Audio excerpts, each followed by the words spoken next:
പുതിയ അധ്യയന വർഷ ആരംഭത്തോടനുബന്ധിച്ച് കട്ടപ്പന നഗരസഭയിലെ 81 നമ്പർ തൂങ്കുഴി അംഗൻവാടിയിൽ പ്രവേശനോത്സവം നടന്നു.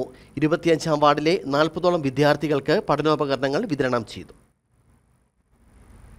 പുതിയ അധ്യയന വർഷ ആരംഭത്തോടനുബന്ധിച്ച് കട്ടപ്പന നഗരസഭയിലെ 81-ാം നമ്പർ അംഗൻവാടിയിലെ പ്രവേശനോത്സവം വിപുലമായ രീതിയിലാണ് സംഘടിപ്പിച്ചത്. പ്രവേശനോത്സവം കട്ടപ്പന നഗരസഭാ standing committee chairman Manoj Murali ഉദ്ഘാടനം ചെയ്തു.